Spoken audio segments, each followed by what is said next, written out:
Hello, good afternoon everyone. आप सबों का एक बार पुनः स्वागत है। मेरे प्रीवियस क्लासेस में हम लोगों ने देखा था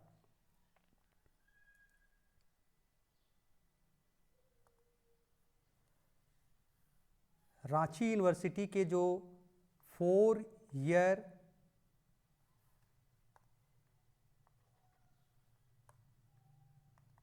ईयर अंडर ग्रेजुएट प्रोग्राम जो नेशनल एजुकेशन पॉलिसी 2020 के तहत जो नया सिलेबस जो कोर्स को हम लोग इम्प्लीमेंट किए हैं रांची यूनिवर्सिटी के द्वारा 2023-27 सेशन में, चाहे वो आर्ट्स के विद्यार्थी हों, चाहे साइंस के विद्यार्थी हों, चाहे कॉमर्स के विद्यार्थी हों, इन सब के लिए एक पेपर पढ़ना था। उसका नाम था वैल्यू एडेड कोर्स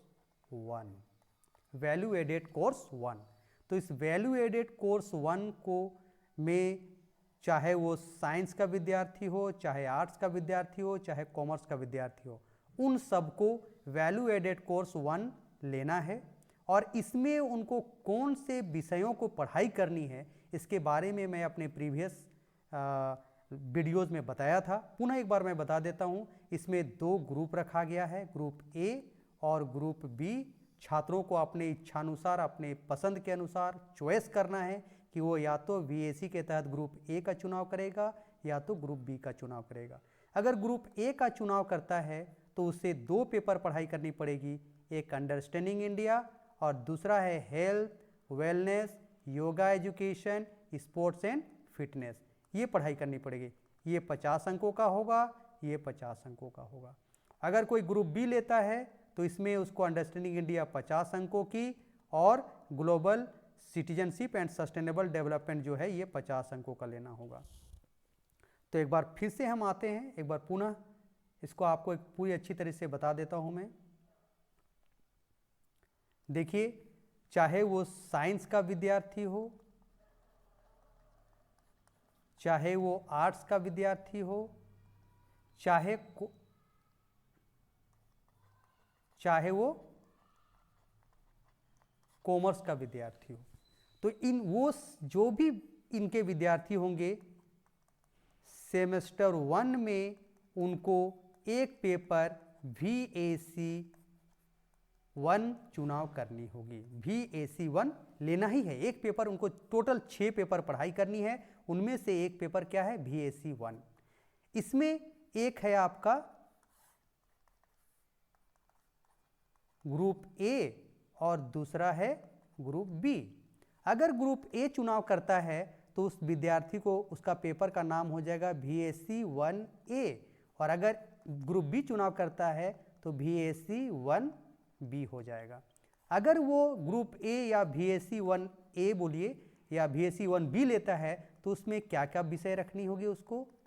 वो रखना होगा अंडरस्टैंडिंग इंडिया और दूसरा है health, wellness, yoga, education, sports and fitness.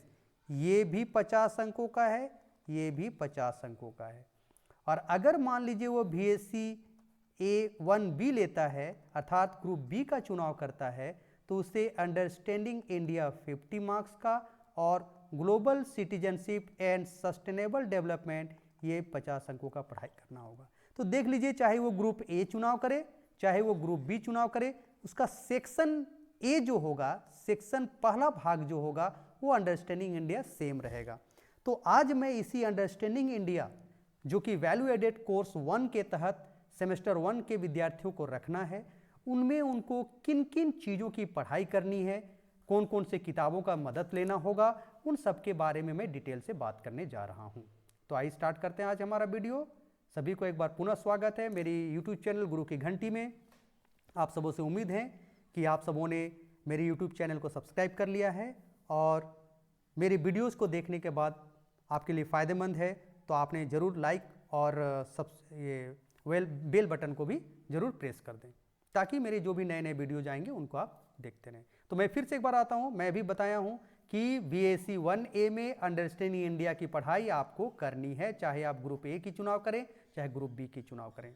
तो ये जो नेशनल एजुकेशन पॉलिसी के तहत जो हमारा सेमेस्टर 1 में जो रखा गया है वैल्यू एडेड कोर्स, उस पर अंडरस्टैंडिंग इंडिया क्यों रखा गया है, इसके पीछे क्या उद्देश्य है, इसका वो क्या उद्देश्य है, रांची विश्वविद्यालय ने किस उद्देश्य के आधार पर इसको कोर्स को इंप्लीमेंट किया है। तो देखिए, सबसे पहला तो है कि छात्रों को इस बात के बारे में जानकारी प्रदान करना है, वे हासिल कर पाएँ कि हमारा जो नॉलेज सिस्टम जो है और हमारा भारत का और जो हमारा कॉन्टेम्प्रेरी इंडिया है, उनका जो नॉलेज सिस्टम्स है उसके बारे में छात्रों को जानकारी प्रदान करना, ये इसका पहला उद्देश्य है।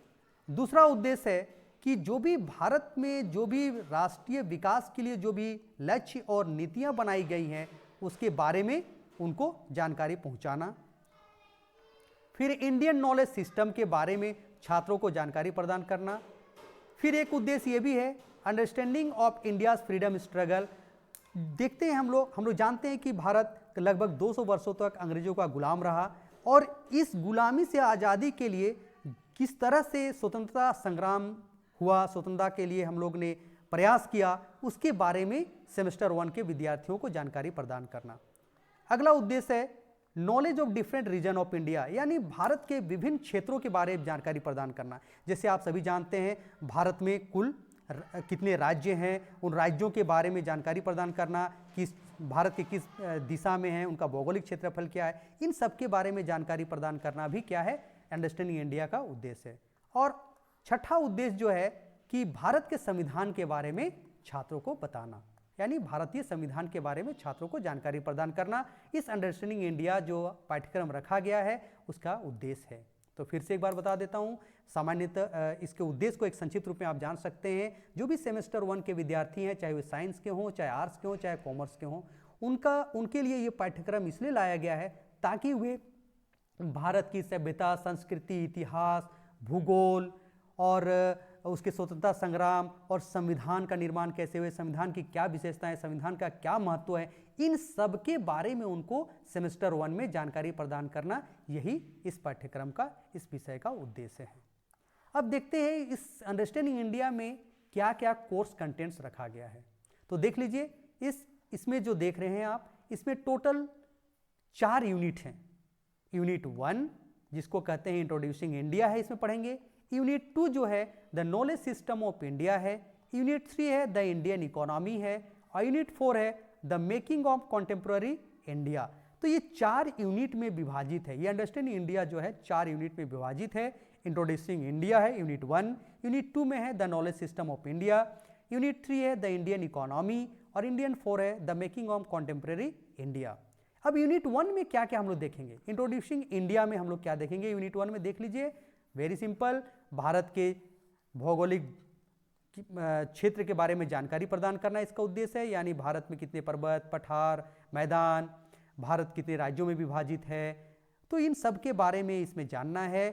फिर दूसरा इसमें बताया जाएगा the people of India, Bharat के लोगों के बारे में जानकारी प्रदान किया जाएगा। फिर the name of our country, Bharat का जो ये नाम है वो किस तरह से, किस आधार पर भारत नाम पड़ा। उसके साथ साथ भारत का ऐतिहासिक पृष्ठभूमि के बारे में भी इस इंट्रोड्यूसिंग इंडिया जो यूनिट 1 है इसमें आपको ज्ञान या जानकारी प्रदान किया जाएगा। यूनिट 2 जो है the knowledge system of India, देखिए the knowledge system of India यानी भारत में जो ज्ञान जो प्रणाली है वह किस तरह है उसके बारे में इस यूनिट 2 के तहत आपको जानकारी प्रदान किया जाएगा, पढ़ाया जाएगा। तो यूनिट 2 का जो पहला चैप्टर है वो ट्रेडिशनल नॉलेज सिस्टम। यूनिट 2 का दूसरा जो चैप्टर है बिगिनिंग ऑफ मॉडर्न एजुकेशन, किस तरह से हम लोग मॉडर्न एजुकेशन की शुरुआत हुई। फिर देखिए थर्ड है higher and technical education in India. 4 है role of teacher in national development, राष्ट्रीय विकास में शिक्षक की क्या भूमिका हो सकती है इसके बारे में जानकारी प्रदान करना। और 5वां जो चैप्टर है वो एजुकेशन पॉलिसी 1986 और 2020। तो हमारा जो पहला राष्ट्रीय शिक्षा नीति था वो 1986 था, जिसके तहत हम लोग अभी तक पाठ्यक्रम पढ़ाई कर रहे थे। अब हमारा जो नेशनल एजुकेशन पॉलिसी बनाया गया है 2020 में, और इसके तहत हमारा नए पाठ्यक्रम को इम्प्लीमेंट किया गया। उसी के तहत हम लोग इस वैल्यू एडेड कोर्स के तहत अंडरस्टैंडिंग इंडिया की पढ़ाई कर रहे हैं। तो इस पॉलिसी के तहत भी आपको उसकी विशेषता के बारे में जानकारी प्रदान करने का प्रयास किया जाएगा। यूनिट 3 जो है the Indian economy, the Indian economy. Unit 3 जो है द इंडियन इकोनॉमी, भारतीय अर्थव्यवस्था के बारे में जानकारी प्रदान किया जाएगा। तो अर्थव्यवस्था क्या है, आपको पता है कि अर्थव्यवस्था वह प्लेस या क्षेत्र है जहां लोग रहते हैं और अपनी जीविकोपार्जन के लिए क्या करते हैं, आय प्राप्त करते हैं, या उनका क्या व्यवसाय है, वे वहाँ की गरीबी, बेरोजगारी, बजट नीति और वित्तीय नीति, मौद्रिक नीति, तो कृषि, भारतीय उद्योग, इन सब के बारे में इस यूनिट 3 में बताया जाएगा। यूनिट 4 जो है the making of contemporary India में, देख लीजिए the making of contemporary India में आपका क्या क्या चैप्टर पढ़ाई होगी। पहला चैप्टर है नेशनल मूवमेंट, राष्ट्रीय आंदोलन, दूसरा इंडियन कॉन्स्टिट्यूशन, भारतीय संविधान, तीसरा है इंडियन फॉरेन पॉलिसी, भारतीय विदेश नीति, और देखिए चौथा जो है फॉर्मेशन ऑफ झारखंड। तो ध्यान दीजिएगा, चूंकि झारखंड एक नवीनतम राज्य है, 15 नवंबर 2000 को इसकी स्थापना हुई थी, तो झारखंड की स्थापना कैसे हुई इसके बारे में भी जानकारी प्रदान किया जाएगा छात्रों को। और जो पांचवा टॉपिक है पंचायती राज सिस्टम। पंचायती राज सिस्टम आप जानते हैं शासनों का विकेंद्रीकरण के लिए पंचायती राज सिस्टम है, तो इसके बारे में भी आपको बताया जाएगा। तो इस तरह से जो अंडरस्टैंडिंग इंडिया है वो 4 यूनिट्स में बटा हुआ है। पहला है आपका इंट्रोड्यूसिंग इंडिया है, दूसरा है the knowledge system of India है, थर्ड है इंडियन इकोनॉमी है, और फोर्थ है मेकिंग ऑफ कॉन्टेम्प्रेरी इंडिया, जिसमें आपको राष्ट्रीय आंदोलन, भारतीय संविधान, भारतीय विदेश नीति, झारखंड का निर्माण कैसे हुआ उसके बारे में और पंचायती राज सिस्टम के बारे में बताया जाएगा। तो इस तरह से अंडरस्टैंडिंग इंडिया जो आपको 100 नंबर की है वैल्यू एडेड कोर्स के तहत, चाहे वो साइंस, आर्ट्स, कॉमर्स के विद्यार्थी हों, उनको लेना अनिवार्य है। अब वे अपने स्वेच्छानुसार, अपने इच्छानुसार देख लीजिए ग्रुप ए और ग्रुप बी में आपको कौन सा पसंद है। अगर ग्रुप ए लेते हैं तो उस ग्रुप ए का भी सेक्शन ए जो होगा वो आपको अंडरस्टैंडिंग इंडिया होगा ही, और ग्रुप बी भी अगर लेते हैं तो उसका भी सेक्शन ए जो है आपका अंडरस्टैंडिंग इंडिया होगी। तो ये दोनों आपको पढ़ाई करनी होगी। अब आते हैं हम आपको कौन कौन से किताब के बारे में, कहाँ कहाँ आपको ये जो अंडरस्टैंडिंग इंडिया जो है इसके लिए आपको कौन कौन से किताबों का मदद लेना पड़ सकता है या पढ़ने जिससे आपको ये सिलेबस कवर हो सकता है। तो आप देख सकते हैं इसमें आप भारतीय संविधान की बात हो रही है तो आप डी बसु का किताब ले सकते हैं, दुर्गादास बसु या सुभाष कश्यप की किताब देख सकते हैं, या अगर आप इंडियन कॉन्स्टिट्यूशंस का देखते हैं तो एम लक्ष्मीकांत का किताब भी देख सकते हैं। तो देख लीजिए, एक डी बसु मैंने कहा, सुभाष कश्यप मैंने कहा, फिर आप देख सकते हैं आप एम लक्ष्मीकांत का भी किताब आप देख सकते हैं। ये सभी किताब हिंदी और अंग्रेजी दोनों मीडियम में अवेलेबल है। तो ये आपको भारतीय संविधान को जानकारी प्रदान करने के लिए काफ़ी होगा। अगर आप इतिहास को देखते हैं जिसमें आपको राष्ट्रीय आंदोलन, स्वतंत्रता संग्राम और ये सब के बारे में अगर आपको देखते हैं तो इसके लिए आप देख सकते हैं, आपको किताब का नाम है ए.एल. बासम। ए.एल. बासम अगर ये लेते हैं तो आपको इतिहास का पोर्शन जो है, इतिहास का जो पोर्शन है वो इसमें कवर हो जाएगा। भूगोल की बात जब भी करते हैं तो भूगोल के लिए आप देख सकते हैं बहुत सारे किताब हैं, लेकिन उसमें आप देख सकते हैं मामोरिया एंड जैन है भूगोल जो है, इसके लिए आप भूगोल विभाग से भी संपर्क कर सकते हैं और जो ज्योग्राफी ऑफ इंडिया ये सब के बारे में आप जान सकते हैं। तो इसके लिए आप बहुत सारे एटलस भी आती है, एटलस को मदद ले सकते हैं, और मामोरिया एंड जैन की किताब देख सकते हैं, मामोरिया और जैन की किताब देख सकते हैं। फिर आप महेश बर्नवाल की किताब भी देख सकते हैं, महेश बर्नवाल की भी भारतीय भूगोल करके किताब आती है, उसको देख सकते हैं। और भारतीय अर्थव्यवस्था की जब आती है बात, भारतीय अर्थव्यवस्था की अगर आपको देखना है तो आप देख सकते हैं दत्त और सुंदरम की किताब देख सकते हैं, या आप देख सकते हैं मिश्रा और पुरी।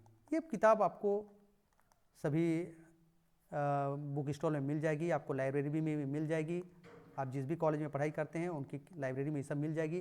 तो इतना अगर आप किताब पढ़ लेते हैं तो आपका इस अंडरस्टैंडिंग इंडिया की कवर इजीली हो जाएगी। तो मैं फिर से आता हूँ, भारतीय संविधान का पोर्शन अगर आपको देखना है तो डी बसु, सुभाष कश्यप और एम लक्ष्मीकांत का किताब देख सकते हैं। इतिहास में ए.एल. बासम का किताब देख सकते हैं। रोमिला थापर भी एक इतिहास में आपको देख सकते हैं, रोमिला थापर भी एक राइटर हैं, इनकी भी किताब आती है, इसको भी आप लोग देख के पढ़ सकते हैं। भूगोल जो है आप एटलस का मदद ले सकते हैं, मामोरिया और जैन की किताब देख सकते हैं, भारत का भूगोल, और महेश बर्नवाल की किताब भी आप देख सकते हैं। भारतीय अर्थव्यवस्था जो है दत्त और सुंदरम और मिश्रा एंड पुरी का किताब। अगर इन सभी किताबों का आप पढ़ाई कर लेते हैं, अगर इन किताबों का आप भारतीय संविधान के लिए देख लेते हैं, इतिहास का देख लेते हैं, भूगोल का देख लेते हैं और भारतीय अर्थव्यवस्था देख लेते हैं, तो अंडरस्टैंडिंग इंडिया का जो भी आपको जो कवर करना है यूनिट 1, यूनिट 2, यूनिट 3 और यूनिट 4 लगभग हो जाएगा। तो मुझे लग रहा है कि अंडरस्टैंडिंग इंडिया और सेमेस्टर 1 के जो भी विद्यार्थी हैं उनको क्या क्या पढ़ाई करनी है इस अंडरस्टैंडिंग इंडिया के तहत, वो आपको क्लियर हो गया होगा। तो आपसे पुनः एक बार रिक्वेस्ट है कि मेरी इस वीडियो को अंत तक देखिए और आपको अगर पसंद आए तो ज़रूर इस वीडियो को लाइक करें, कमेंट बॉक्स में कमेंट करें, बेल आइकन को जरूर प्रेस करें और मेरे चैनल को जरूर सब्सक्राइब करें, ताकि इस तरह से जो भी वीडियो फ्रूटफुल वीडियो मैं आपके लिए लाता रहूँगा, लेक्चर लाता रहूँगा, वो आपके लिए काम है। धन्यवाद।